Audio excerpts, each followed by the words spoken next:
Hello बच्चों, welcome back to our new lecture. आज अपन स्टार्ट करने जा रहे हैं 10th क्लास की एक न्यू सीरीज, जिसमें अपन कवर करेंगे क्लास 10th के जितने भी साइंस के जितने भी चैप्टर हैं। तो आप लोग जैसा कि जानते हैं कि साइंस कितने पार्ट्स में बटी हुई है? 3 पार्ट्स में, केमिस्ट्री, बायोलॉजी एंड फिजिक्स। तो अपन स्टार्ट करेंगे केमिस्ट्री का जो 4th चैप्टर है, कार्बन एंड इट्स कंपाउंड्स। उससे अपन अपनी 10th की सीरीज स्टार्ट करने जा रहे हैं। और 10th क्लास क्या होती है? बोर्ड क्लास होती है। तो 10th में जितना अच्छे से आप साइंस पढ़ेंगे उतना ही आपके लिए बेटर है, क्योंकि science is the main subject of the class 10 और हाई स्कोरिंग सब्जेक्ट है। इजी भी है समझने में और बेटर भी है। तो class chapter number 4 of class 10, that is carbon and its compound. जब तक आप कार्बन एंड कंपाउंड्स नहीं पढ़ेंगे ना अभी क्लास 10th में, इसका बेसिक्स, तब जाके आपको क्लास 11th में, क्लास 12th में जो ऑर्गेनिक केमिस्ट्री पढ़ाई जाती है केमिस्ट्री में, तो वो आपका बेस नहीं प्रिपेयर होगा। क्योंकि ऑर्गेनिक केमिस्ट्री का जितना भी साइंस का जो मॉडल है, जितना भी ऑर्गेनिक केमिस्ट्री में पढ़ाया जाता है, वो सब बेस्ड होता है कार्बन पे। और कार्बन एक बहुत ही इंपॉर्टेंट एलिमेंट है। तो इसीलिए अपन क्लास 10th में पढ़ने जा रहे हैं, क्लास 10th में पढ़ने जा रहे हैं हम न्यू सीरीज में कार्बन एंड इट्स कंपाउंड्स। तो first of all let we see carbon and its compounds. Okay, तो फर्स्ट ऑफ ऑल कार्बन क्या होता है? फर्स्ट ऑफ ऑल कार्बन क्या होता है? कार्बन एक क्या है? केमिकल एलिमेंट है। जैसा कि आप लोग क्लास 9th में पढ़ के आ रहे होंगे पीरियोडिक टेबल के बारे में। आई होप सबको पीरियोडिक टेबल में के बारे में पता है, बट तो भी जिसको नहीं पता है तो थोड़ा सा अपन रिवाइज करते हैं पीरियोडिक टेबल को। तो first of all first element आप पढ़ते होंगे हाइड्रोजन, फिर आती है एक नोबल गैस हीलियम, फिर आती है लिथियम, फिर बेरिलियम, फिर बोरोन, फिर कार्बन, फिर नाइट्रोजन, फिर ऑक्सीजन, फिर फ्लोरीन और फिर नियॉन।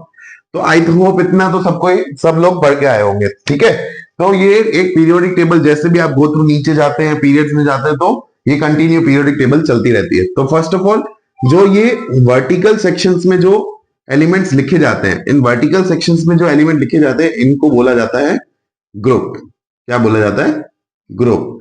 और जो ये हॉरिजॉन्टल सेक्शंस में जो एलिमेंट प्लेस किए जाते हैं, इस हॉरिजॉन्टल सेक्शन में जो एलिमेंट प्लेस किए जाते हैं, इनको बोला जाता है पीरियड। क्या बोला जाता है? पीरियड।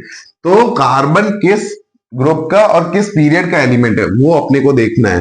फर्स्ट ऑफ ऑल आपसे क्वेश्चन एक न्यू बनाना होगा एग्जामिनर को, तो वो बना देंगे कि आज तक 10th में पूछा नहीं जाता कि किस ग्रुप और किस पीरियड का एलिमेंट है, क्योंकि ये ग्रुप और पीरियड आपके क्लास 11th में आते हैं। बट किसी एग्जामिनर को थोड़ा सा ट्रिकी क्वेश्चन बनाना होगा, तो आपसे पूछ लिया जाएगा कि क्लास के कार्बन का ग्रुप नंबर और कार्बन का पीरियड नंबर बताइए। तो फर्स्ट ऑफ ऑल कार्बन का ग्रुप नंबर कौन सा होता है? Group number of carbon, group number कौन सा होता है? इट्स 14। और पीरियड नंबर कौन सा होता है? पीरियड नंबर होता है इट्स 2। और फर्स्ट ऑफ ऑल कार्बन का एटॉमिक मास, आई होप ये तो सबको पता ही होगा कार्बन का एटॉमिक मास क्या होता है। कार्बन का एटॉमिक मास होता है 12 यू। यू इसकी क्या है? यूनिट है। और कार्बन का एटॉमिक नंबर, एटॉमिक नंबर क्या होता है कार्बन का? वो तो सबको पता ही है, number 6। And generally atomic number का डबल ही होता है atomic mass. Generally, it's not compulsory, but it's generally atomic number का डबल होता है एटॉमिक मास। तो यहाँ पे नंबर 6 है और एटॉमिक मास क्या है? 12 यू। और कार्बन की वैलेंसी, वैलेंसी भी आपके क्लास 9th में पढ़ाया जाता है। कार्बन की वैलेंसी क्या है? 4 है। आई होप इधर तक सबको क्लियर होगा कि कार्बन क्या है। कार्बन क्या है? एक केमिकल एलिमेंट है जिसको अपन पढ़ते हैं इस क्लास 10th में, और बेस इसका प्रिपेयर करते हैं कि कार्बन क्या होता है, कार्बन का कैसे नोमेनक्लेचर वगैरह सब कुछ इस चैप्टर में पढ़ाया जाएगा आपको। बट ये कार्बन पढ़ना यहाँ पे इतना जरूरी क्यों है? क्योंकि यहाँ पे आप कार्बन के बारे में बेसिक्स पढ़ेंगे, तब जाके आपके क्लास 11 के जो आपका जो फाउंडेशन बनता है वो यहीं से प्रिपेयर होके वहां पे जाता है। क्योंकि कार्बन सब कुछ बहुत इंपॉर्टेंट है कार्बन का केमिस्ट्री के लिए। तो एटॉमिक नंबर 6 है, मींस इसमें 6 प्रोटॉन्स है एंड 6 इलेक्ट्रॉन्स है।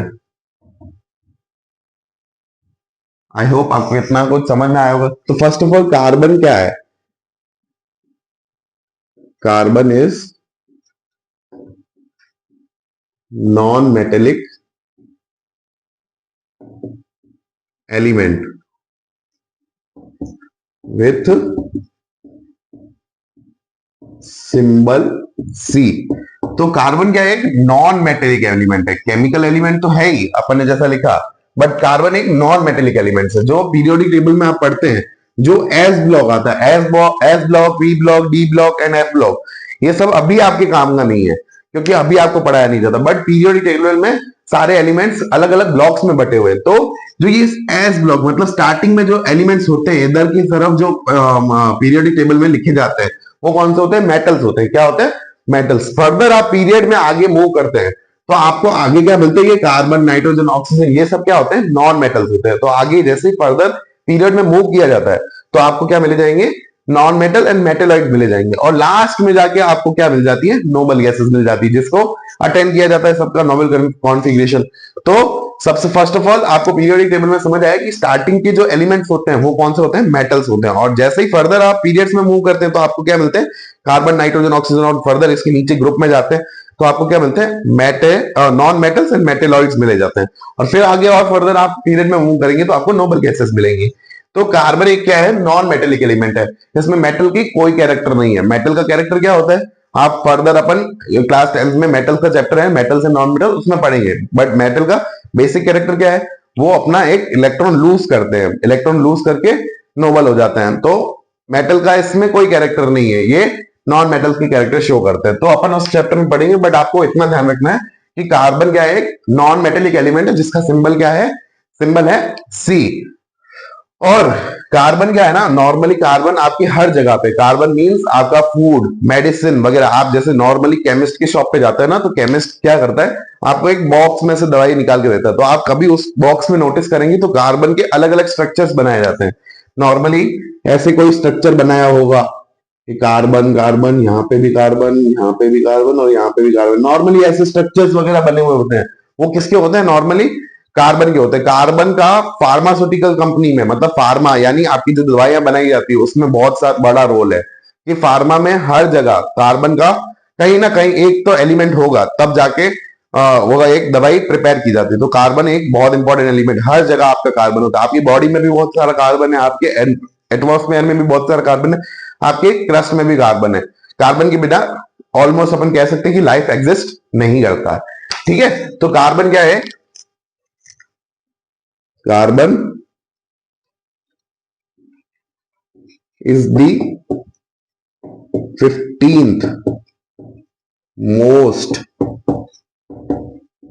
abundant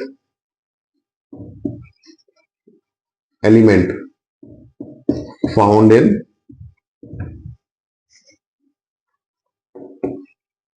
Earth's crust। कार्बन क्या है? 15th मोस्ट एबंडेंट एलिमेंट है, जबकि अर्थ क्रस्ट में कार्बन का जो कंटेंट होता है, कार्बन का जो परसेंटेज होता है वो 0.02% ही होता है। कितना होता है बच्चों? 0.02% ही इसका कार्बन का कंटेंट होता है अर्थ क्रस्ट में। बट कार्बन इतना कम होने के कारण भी अर्थ क्रस्ट में कितने नंबर पे आ जाता है? 15th मोस्ट अबंडेंट एलिमेंट है, मतलब इसके पहले 14th एलिमेंट है जो कि इससे ज्यादा पाए जाते हैं। बट 15 नंबर पे कौन आ जाता है? कार्बन आ जाता है, जो कि बहुत इंपॉर्टेंट है। कार्बन इतना कम होने के कारण भी बहुत इंपॉर्टेंट एक एलिमेंट है। तो कार्बन का जैसा कि एटॉमिक नंबर आपको बताया गया था कि नंबर 6 है, तो इसकी इलेक्ट्रॉनिक कॉन्फ़िगरेशन आपको बताई होगी क्लास 9th में। क्लास 9th में आपको इलेक्ट्रॉनिक कॉन्फ़िगरेशन इसका समझाया होगा टीचर ने।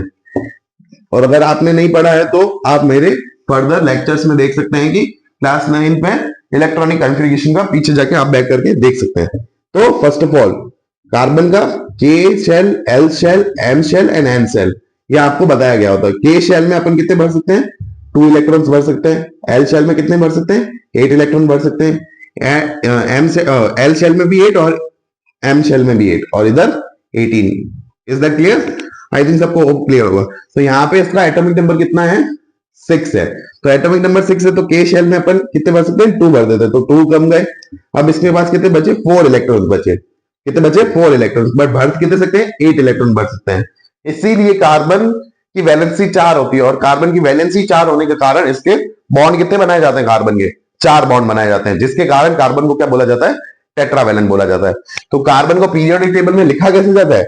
हमेशा है पीरियोडिक टेबल में जो कार्बन को लिखा जाएगा, तो ये कार्बन, कार्बन का सिंबल होता है सी, और ऊपर इसका एटॉमिक नंबर, और नीचे लिखा जाएगा इसका मास 12.011, इसका एग्जैक्ट मास 12.011। आप 12 लिख सकते हैं, बट 12.011 एग्जैक्ट अमाउंट जरूरी होता है, क्योंकि क्लास 11 और 12 में आपके फिजिक्स के बहुत सारे पार्ट होते हैं जिसमें एलिमेंट के परफेक्ट मास नंबर लिखे जाते हैं, तब उसका बहुत जरूरी है। तो यूनिक क्या है? कार्बन को ऐसा क्या यूनिक बनाता है कि भाई कार्बन ही ऐसा एलिमेंट है पूरे पीरियोडिक टेबल में कि भाई मैं ऐसा क्या हो जाएगा कि भाई कार्बन के अलावा कोई ऐसा कोई दूसरा एलिमेंट आगे नहीं आया। भाई कार्बन ही एक ऐसा एलिमेंट है जो आगे आ जाता है कि भाई मैं तो इतना यूनिक हूं, मैं सब कुछ कर सकता हूं। तो कार्बन ही ऐसा क्यों है? कार्बन में ऐसी क्या प्रॉपर्टीज है जो कार्बन को बाकी जितने पीरियोडिक टेबल में एलिमेंट्स है उससे इसको अलग बनाती? तो बच्चों, यूनिकनेस ऑफ कार्बन मतलब कार्बन की क्या प्रॉपर्टीज है जो कार्बन को यूनिक बनाती है। फर्स्ट ऑफ ऑल अपन जो प्रॉपर्टी देखने वाले हैं, तो carbon can form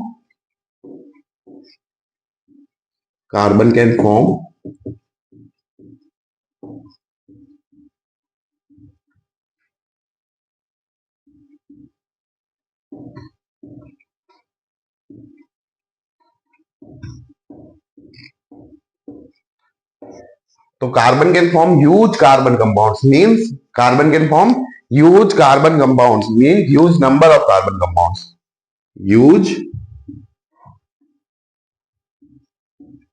huge number of carbon compounds. Means carbon ही एक ऐसा एलिमेंट है जो बहुत बड़ी बड़ी चेन्स बनाता है, और बड़ी बड़ी चेन्स बना के एक दूसरे से जोड़ के ये प्रॉपर्टी क्रिएट करता है, बहुत बड़े बड़े कार्बन बनाता है, डेकेन हेक्सेन, मतलब 10-10 कार्बन एक साथ जुड़ जाते हैं। इस प्रॉपर्टी को इसको क्या बोला जाता है? कैटिनेशन पावर बोला जाता है, जो अपन फर्दर चैप्टर में पढ़ेंगे।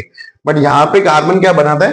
Carbon can form huge number of carbon compounds, mean carbon इतने बड़े बड़े कंपाउंड्स बनाने के कारण भी स्टेबल रह पाता है। इसीलिए कोई दूसरा एलिमेंट नहीं है पीरियोडिक टेबल में जो इतनी बड़े बड़े चेन्स बना के, इतनी बड़ी रिंग्स बना के जो स्टेबल रह पाए। बाकी सब नॉन स्टेबल मतलब अनस्टेबल हो जाते हैं, इतनी बड़ी चेन बनाने के कारण अनस्टेबल हो जाते हैं।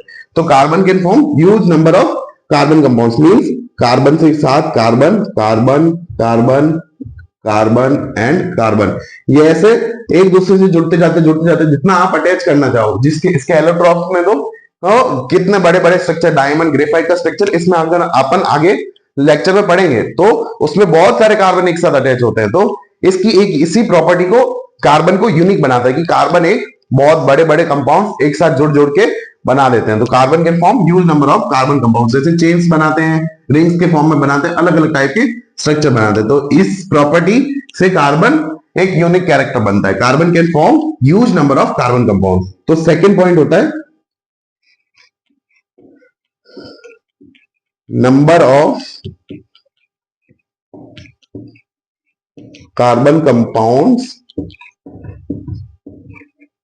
are much greater than all non-carbon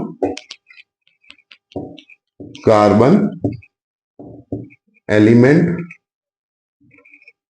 या कंपाउंड। मतलब जो कार्बन नहीं है, अदर एलिमेंट्स, उसके बारे में बोला गया है कि जो नंबर ऑफ कार्बन कंपाउंड की कार्बन बहुत सारे एलिमेंट्स को फॉर्म करता है, जैसे CH3 COOH एसिटिक एसिड होता है, CH3 C2H C2H5OH मतलब इथेनॉल वगैरह, बहुत सारे ऐसे बहुत सारे फर्दर कंपाउंड एक दूसरे से अटैच होकर किसी दूसरे फंक्शनल ग्रुप को लाके वो बहुत सारे कार्बन कंपाउंड्स बनाता है। जैसे कि यहाँ पे क्या लिखा गया है? Number of carbon compounds are much greater than the all non other carbon compound. जितने कार्बन के कंपाउंड बनते हैं ना, उतना कोई दूसरा बंदा किसी दूसरे एलिमेंट में इतनी हिम्मत नहीं है कि वो इतने सारे कार्बन कंपाउंड्स बना पाए। तो फर्स्ट ऑफ ऑल क्या इसकी यूनिक कैरेक्टर था, कार्बन के form huge number of carbon compound, ऐसी चेन्स के फॉर्म में, रिंग्स के फॉर्म में कार्बन बहुत सारे कंपाउंड बनाता है, और उसी कंपाउंड को फॉर्मेशन करके बहुत सारे अनगिनत मिलियंस में फॉर्मूले होते हैं जो कि कार्बन बनाता है, इतना अपन गिन भी नहीं पाएंगे। तो number of carbon compounds are much greater than the all number of non carbon compounds, means कोई दूसरे एलिमेंट में इतनी हिम्मत नहीं है जो कि नॉन कार्बन कंपाउंड्स, जो भी दूसरे एलिमेंट है उसमें इतनी हिम्मत नहीं है कि कार्बन कंपाउंड्स के बराबर इतने कंपाउंड्स का नंबर में फॉर्म कर पाए, मिलियंस में होते हैं। तो लास्ट में अपन लिखते हैं, इसको एक और चीज यूनिक बनाती है, इन अर्थ क्रस्ट। इसका कंटेंट कितना होता है बच्चों, मैंने अभी लेक्चर में बताया था, it's 0.02%, and in atmosphere its content it's 0.03%, और इन ह्यूमन बॉडी में कितना होता है, इन ह्यूमन बॉडी में इट्स अप्रॉक्स 18.5%। तो अर्थ क्रस्ट में 0.02% होने कारण भी तो इतना बड़ा, इतना ह्यूज डाइवर्सिटी, इसका इतना बड़ा एम्पायर होता है कार्बन का।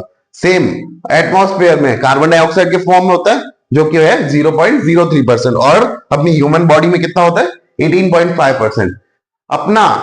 और कार्बन एक सिंगल एलिमेंटल फॉर्म में एग्जिस्ट नहीं करता बच्चों, ये हमेशा इंपॉर्टेंट ध्यान रखना कि कार्बन कभी भी, आपको बोल देंगे एलिमेंटल फॉर्म में प्रेजेंट होता है क्या, कभी भी कार्बन एलिमेंटल फॉर्म में प्रेजेंट नहीं होता है, हमेशा किसके फॉर्म में प्रेजेंट होता है, मिनरल्स की फॉर्म में। किसके फॉर्म में, मिनरल्स की फॉर्म में, मिनरल्स की फॉर्म में प्रेजेंट होता है, जो कि होते हैं CO3 2 नेगेटिव हो गया, या HCO3 नेगेटिव हो गया, या आपका कोल हो सकता है।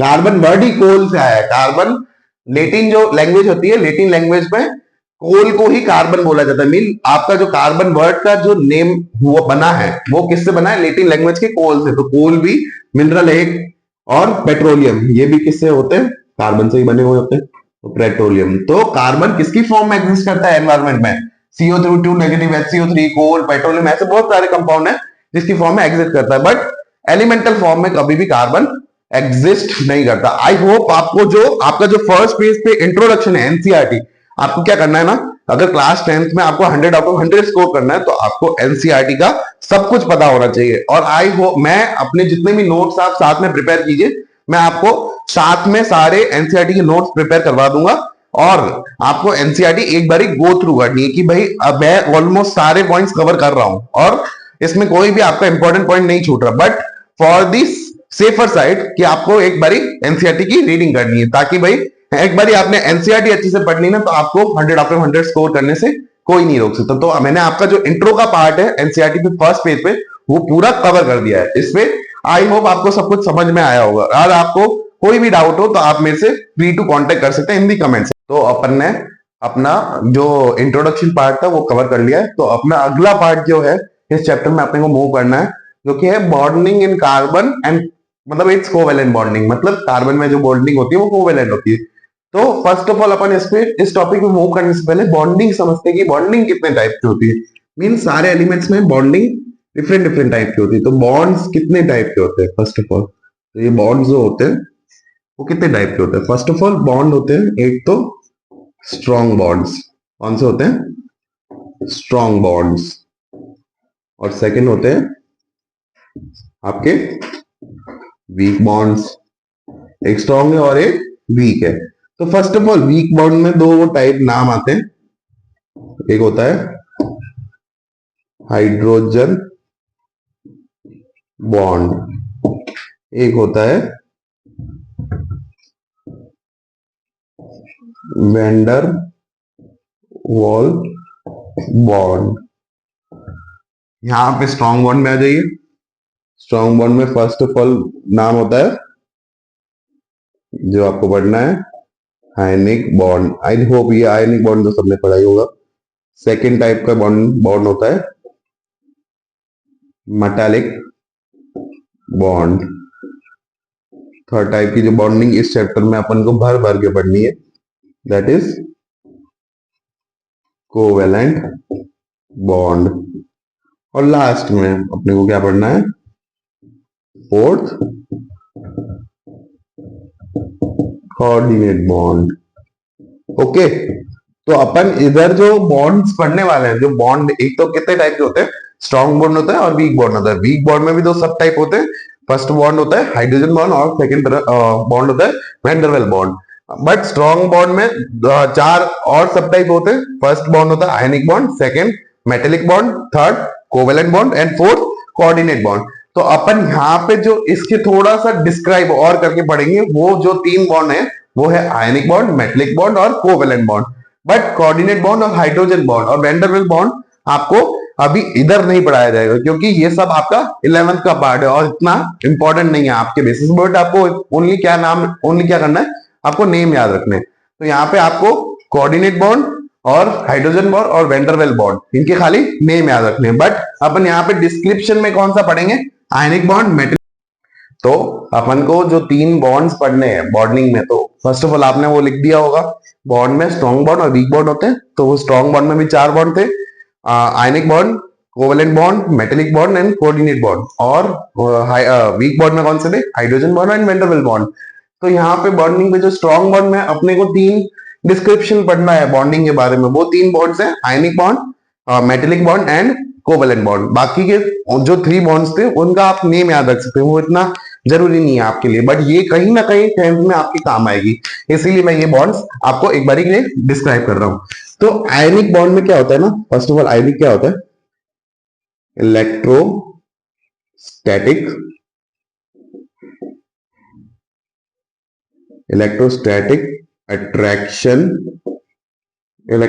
Attraction between the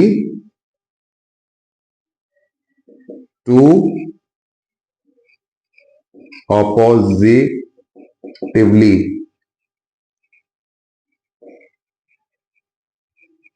charged ions। देखिए, electrostatic attraction between the two appositive charge ions, जो नॉर्मली इसका एग्जांपल क्या होता है, आपको बेसिक एग्जाम्पल, बहुत ही क्लासिक एग्जाम्पल होता है NaCl। तो आयनिक बॉन्ड क्या होता है, electrostatic attraction between the two oppositely charge ions, means positive ion and negative ion. Ions आप पढ़ के आए होंगे क्लास 9th में। तो first of all positive ion मतलब एक ये मेरा थंब का रिस्ट है, इसको आप मान लीजिए पॉजिटिव आयन है, और इस लेफ्ट का थंब मान लीजिए नेगेटिव आयन है। इन दोनों के पॉजिटिव नेगेटिव के कारण इसके बीच में अट्रैक्शन होगा। तो पॉजिटिव नेगेटिव के बीच के कारण जो अट्रैक्शन के कारण जो बॉन्ड क्रिएट होता है वो क्या होता है, NaCl बॉन्ड क्रिएट होता है, उसको बोलते हैं आयनिक बॉन्ड। तो NaCl, जैसा कि आप NaCl को जानते हैं, Na पॉजिटिव होता है और Cl नेगेटिव होता है। अब ये जो पॉजिटिव और नेगेटिव होने के कारण जो इनके बीच में जो अट्रैक्शन होगा, वो अट्रैक्शन क्या होता है, आयनिक बॉन्ड कहलाता है। क्या कहलाता है, आयनिक बॉन्ड कहलाता है। आई होप आपको आयनिक बॉन्ड समझ में आया होगा। तो कोवेलेंट बॉन्ड अपन समझते हैं। कोवेलेंट क्या बोलते हैं, bond arise due to sharing of electron. Bond arise due to sharing of electron between the two atoms, उसको क्या बोली जाती है, कोवेलेंट बॉन्डिंग बोली जाती है। तो इसका एग्जांपल क्या होता है, तो आप नॉर्मली इस चैप्टर में पढ़ने वाले Na2Cl2, ये नॉर्मल एक्सेट्रा जो अपन एग्जांपल्स पढ़ेंगे, इसमें आगे इलेक्ट्रॉन डॉट स्ट्रक्चर भी पढ़ेंगे, बहुत कुछ पढ़ेंगे इस कोवेलेंट बॉन्डिंग के बारे में। तो आपको ध्यान रखना है, जस्ट कोवेलेंट बॉन्ड को अपन एक लाइफ टू बेसिक एग्जांपल से समझते हैं। मेन आप मान लीजिए कि मेरा नाम अमन कुमार है, तो मेरे को एक लैंड परचेस करना है। क्या करना है, लैंड परचेस करना है, जिसकी वैल्यू क्या है, 10 लाख रुपीज है। तो मेरे को लैंड परचेस करना है, तो बट मेरे पास तो 10 लाख रुपीज नहीं है, ओनली इसका हाफ अमाउंट है, मान ली 5 लाख रुपीज है। तो मेरा जो अदर भाई है, जो मेरा भाई है, जिसको मेरे साथ डालना है, मतलब मेरे को उसको लाना पड़ेगा, क्योंकि मेरे पास तो 10 लाख अमाउंट नहीं है, 5 लाख अमाउंट है। तो मेरे ब्रदर को मैं बोलूंगा, ब्रदर मेरे पास पूरा 5 लाख पूरे 10 लाख नहीं है जो कि मैं उस प्लॉट को बाय कर सकूं। तो मैं अपने भाई को, तो मेरा भाई भी बोलेगा कि भाई मेरे पास भी पूरा अमाउंट नहीं है भैया, मेरे पास भी 5 लाख है। तो हम दोनों के पास 5 लाख है ईच है। तो हम दोनों क्या करेंगे, उस प्लॉट को, उस लैंड को बाय करने के लिए हम दोनों इक्वल शेयर डालेंगे। क्या करेंगे, इक्वल शेयरिंग होगी। 5 लाख मैं भी डालूंगा, 5 लाख मेरा ब्रदर भी डालेगा, तो दोनों मिला के 10 लाख हो जाएंगे और हम उस प्लॉट को बाय कर लेंगे। तो दोनों स्टेबल हो जाएंगे, दोनों के पास हाफ ऑफ द प्लॉट आ जाएगा। तो मींस जो इक्वल शेयर के कारण जो बॉन्डिंग क्रिएट होती है, उस बॉन्डिंग को क्या बोला जाता है, कोवलेंट बॉन्डिंग बोला जाता है। आई होप आपको रियल लाइफ एग्जांपल से समझ आया होगा कि क्या होता है कि दोनों एटम मीन यहाँ पे N2 और Cl2 है, मतलब N2 भी इक्वल N, एक एटम N का भी इक्वल अमाउंट है और दूसरा N भी इक्वल अमाउंट है। तो बीच में जो इलेक्ट्रॉन, आगे इलेक्ट्रॉन डॉट स्ट्रक्चर में समझाऊंगा, तो दोनों इक्वल शेयर डालें, उसके बीच में जो बॉन्डिंग होती है उस बॉन्डिंग को क्या बोला जाता है, कोवेलेंट बॉन्डिंग बोला जाता है। आई होप आपको समझ में आया होगा। तो मेटेलिक बॉन्डिंग क्या होता है, मेटेलिक बॉन्डिंग क्या होता है, bond arise due to the bond arise due to the electrostatic attraction between the conduction electron and positively charged metal ions, positively charge metal ion, मतलब bond arise due to the electrostatic attraction between the conduction electron and positively charge metal ion, जो क्या कहलाती है, metallic bonding कहलाती है। Means आपको क्या करना है ना, मेटेलिक बॉन्डिंग किसमें होती है, नॉर्मली मेटल्स में होती है। तो आपको हर जगह जो थर्ड चैप्टर है मेटल एंड नॉन मेटल, उसमें आपको मेटेलिक बॉन्डिंग का काम आएगा, तो उसमें भी समझाएंगे, बट इसका फर्दर आप थोड़ा सा समझ लीजिए। मींस मेटल ने क्या किया, मेटल की प्रॉपर्टी आप जानते हैं कि लूज करता है इलेक्ट्रॉन, तो मेटल की प्रॉपर्टी लूज करने की है, तो वो अगर एक इलेक्ट्रॉन लूज कर दिया तो पॉजिटिव चार्ज हो जाएगा। तो एक मान लीजिए ये मेटल है, मेटल का पॉजिटिव आयन है, क्या है, मेटल का पॉजिटिव आयन है, मतलब उसने इलेक्ट्रॉन लूज कर दिया। तो इलेक्ट्रॉन लूज करने के कारण उसके एटमॉस्फेयर, उसके इर्द गिर्द, उसके क्या होगा, आसपास में उसके फ्री इलेक्ट्रॉन्स घूम रहे होंगे, क्या होंगे, फ्री इलेक्ट्रॉन्स घूम रहे होंगे। अगर इलेक्ट्रॉन्स ना बना के मैं इसको नेगेटिवली, कंडक्शन इलेक्ट्रॉन, इलेक्ट्रॉन का चार्ज क्या होता है आपको सबको पता है, नेगेटिव होता है। तो यहाँ पे इसके जो इसके लूज किए इसने इलेक्ट्रॉन, ये यहाँ पे एनवायरमेंट में घूम रहे होंगे।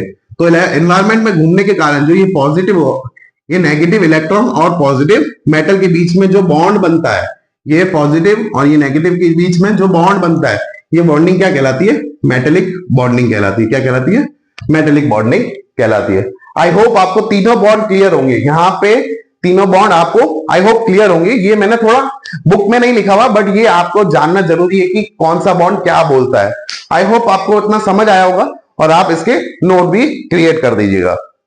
तो अपन ने तीनों टाइप की बॉन्डिंग पढ़ ली, ionic bond, covalent bond and metallic bond. I hope आपको समझ आया होगा। तो इसमें एक और प्रॉपर्टी आती है, जैसे कि आयनिक बॉन्ड आपको समझ में आया ना, तो आयनिक बॉन्ड में फर्स्ट ऑफ ऑल आप एक पॉइंट टू बी नोटेड करेंगे, ionic bond, ionic bond compounds have high melting point and boiling point and conducts electricity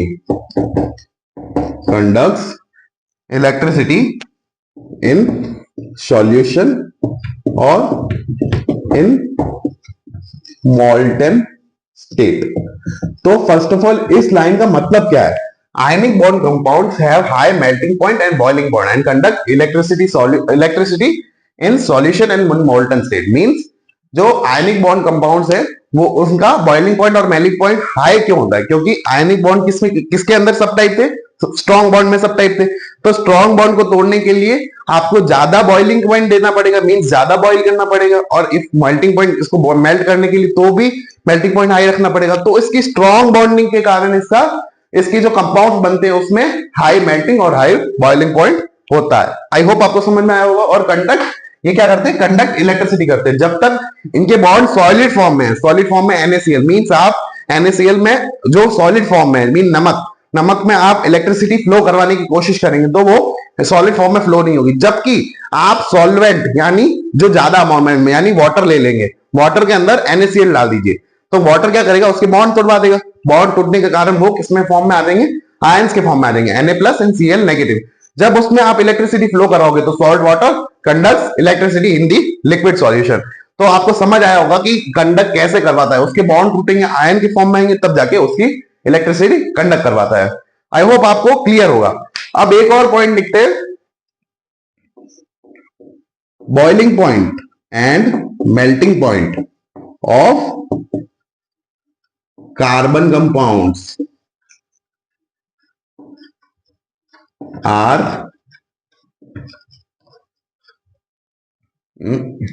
comparatively,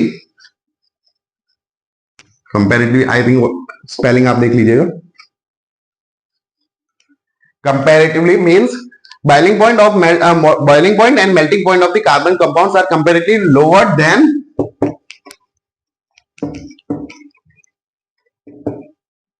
ionic compounds and carbon compounds are generally poor conductor of electricity।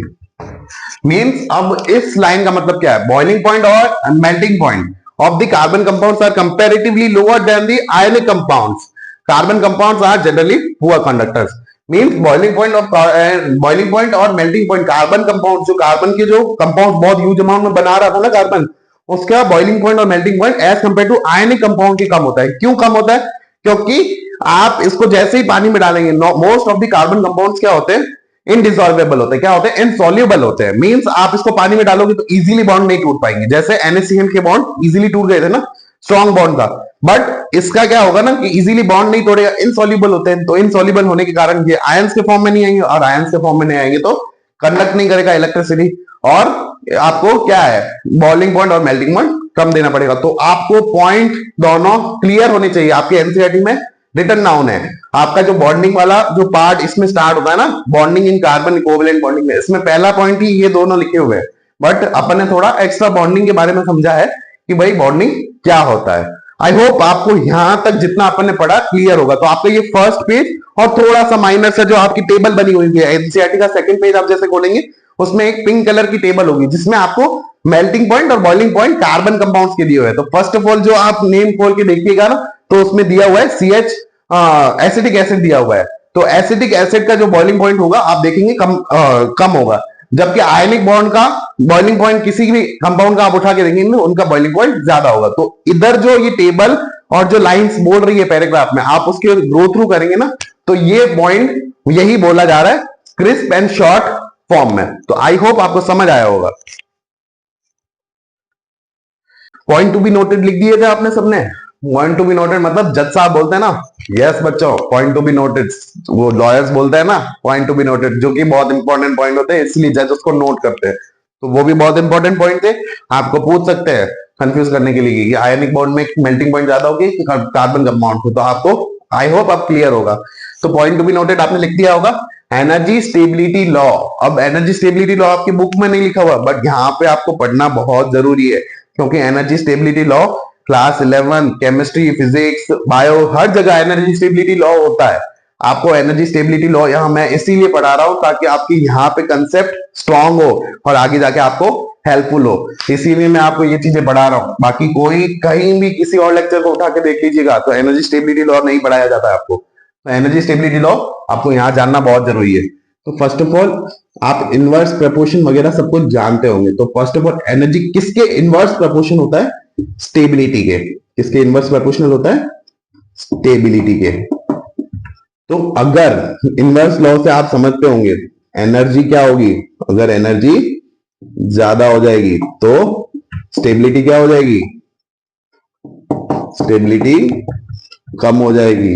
अगर आपकी energy कम तो stability ज्यादा।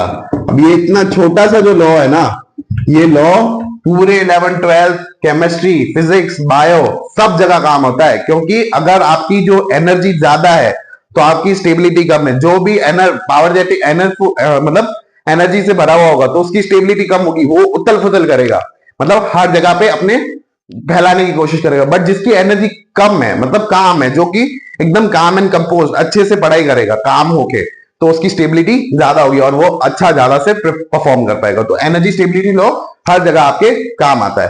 तो energy stability law के मैं अपन को क्या करना है ना, first of all energy stability law अपने को क्या बताता है कि अगर किसी को, जैसे कि कार्बन का, अपन यहाँ पे कार्बन पढ़ने वाले हैं, तो कार्बन में क्या होता है ना, 4 बॉन्ड बनाने, उसको क्या बनाने हैं, 4 बॉन्ड बनाने, यानी टेट्रावैलेंट है कार्बन। क्या है, टेट्रावैलेंट। कैटिनेशन पावर और टेट्रावैलेंसी अपन इस चैप्टर में पढ़ेंगे आगे फर्दर। बट यहाँ पे कार्बन कितने बॉन्ड फॉर्म करेगा, वैलेंसी 4 है, तो 4 बॉन्ड मतलब टेट्रावैलेंट है कार्बन। तो कार्बन अगर किसी को भी, किसी भी एलिमेंट को अगर स्टेबिलिटी अचीव करनी है, अभी तो उनकी एनर्जी क्या है, ज्यादा है, तो स्टेबिलिटी कम है, अगर स्टेबिलिटी अचीव करनी है तो उनको एनर्जी कम करनी पड़ेगी। एनर्जी कैसे कम करेगा, तो उसके बॉन्ड वो क्रिएट करेगा, सारे बॉन्ड सक्सेसफुली बनाएगा। किसी एलिमेंट को सारे बॉन्ड सक्सेसफुली बन जाते हैं तो वो नोबल गैस का कॉन्फ़िगरेशन, यानी नोबल गैस का इलेक्ट्रॉनिक कॉन्फ़िगरेशन अचीव कर लेगा। और अगर नोबल गैस का कॉन्फ़िगरेशन अचीव हो गया मतलब वो स्टेबल हो गया और उसकी एनर्जी बिल्कुल कम है। तो नोबल गैस की कोई ज्यादा एनर्जी नहीं होती, और जबकि सबसे स्टेबल होते हैं एलिमेंट। तो इफ एनी वन या any element wants to stabilize, wants to stable it, then they needs to complete its valence bonds, then they achieve the noble gas configuration. क्या अचीव कर लेंगे, वो नोबल गैस कॉन्फ़िगरेशन। मतलब अपने क्या लिखा, if anyone या any element wants to stable it, then they needs to complete its balance bond, then they achieve the noble gas configuration. मतलब किसी भी एलिमेंट को खुद को स्टेबलाइज करना है, क्या करना है, खुद को स्टेबल करना है, अपनी एनर्जी को कम करना है। तो एनर्जी को कम कैसे करेगा, जो भी रिमेनिंग जो 4 बॉन्ड्स हैं कार्बन के, अपन बात कर रहे हैं, तो रिमेनिंग जो 4 बॉन्ड्स है वो उसको पूरा बना दे, किसी भी कार्बन के साथ या किसी दूसरे एलिमेंट के साथ या हाइड्रोजन के साथ, किसी के साथ भी बना दे। तो वो जब भी वो अपने वैलेंस शेल के जो 4 बॉन्ड कंप्लीट कर देगा तो तब उसकी क्या हो जाएगी, नोबल गैस की अचीवमेंट हो जाएगी, नोबल गैस का कॉन्फ़िगरेशन आ जाएगा, तो वो स्टेबल हो जाएगा। तो आयनिक बॉन्ड क्या करते हैं, आयनिक बॉन्ड अपना, आयनिक बॉन्ड जो कंपाउंड्स होते हैं ना, जो आयनिक बॉन्ड कंपाउंड जो आयनिक बॉन्ड बनाते हैं, जो कि नॉर्मली कौन होते हैं, मेटल्स होते हैं, जो कि स्टार्टिंग में जो पीरियोडिक टेबल में लिखे जाते हैं वही होते हैं आयनिक बॉन्ड जनरली बनाने वाले मेटल। तो आयनिक बॉन्ड के जो कंपाउंड होते हैं ना, आयनिक बॉन्ड के जो कंपाउंड होते हैं, if they needs to complete their octet या complete their bonds, valence bond, complete their valence bond, yeah, ionic bond compound, if they needs to complete their octet या valence bond, they either lose or gain the electron. मतलब वो अपना octet कैसे पूरा करेगा, एक तो कौन अपना ऑक्टेट कैसे पूरा, कार्बन यहाँ पे अपना ऑक्टेट कैसे पूरा करेगा, कोवलेंट बॉन्डिंग करके। बट आयनिक जो बॉन्ड बनाते हैं, आयनिक बॉन्ड मतलब जो आयनिक बॉन्ड को सपोर्ट करते हैं एलिमेंट्स, वो अपना ऑक्टेट कैसे भरेंगे, आइदर लॉस करके या आइदर गेन करके अपना इलेक्ट्रॉन। तो वो इस हिसाब से स्टेबल होंगे। बट यहाँ पे कार्बन क्यों आयनिक बॉन्ड नहीं बनाता है, आयनिक बॉन्ड कार्बन क्यों नहीं बनाया, आयनिक बॉन्ड बनाने के लिए कार्बन को क्या करना पड़ेगा, 4 इलेक्ट्रॉन या तो वो लूज कर दे, यानी लूज करने के कारण C4 प्लस का कॉन्फ़िगरेशन ले ले, या कार्बन 4 बॉन्ड को एक्सेप्ट कर ले, या 4 बॉन्ड को एक्सेप्ट कर ले, मीन C4 नेगेटिव का कॉन्फ़िगरेशन ले ले। तो कार्बन को करने के लिए ये सब करना पड़ेगा, या 4 इलेक्ट्रॉन लेने पड़ेंगे या 4 इलेक्ट्रॉन देने पड़ेंगे। बट कार्बन ये आयनिक बॉन्ड का फॉर्मेशन या आयनिक कॉन्फ़िगरेशन क्यों नहीं करता है, इसको अपन समझेंगे आपके नेक्स्ट लेक्चर में। आई होप आपको ये लेक्चर यहां तक क्लियर होगा। आई होप मैंने इतना ज्यादा नहीं पढ़ाया, मैंने ओनली एनसीईआरटी का 1.5 पेज कवर किया है एंड आपको आई होप यहां पे समझ में आया होगा। तो एनर्जी स्टेबिलिटी लॉ बहुत इंपॉर्टेंट है। आई होप आपको ये सब जो पॉइंट्स अपन ने लिखे हैं ये आपको क्लियर होंगे और नोट डाउन कर लीजिएगा और क्लियर होगा। आई होप आपको क्लियर है। Please like, share and subscribe and support the channel fully. Thank you so much.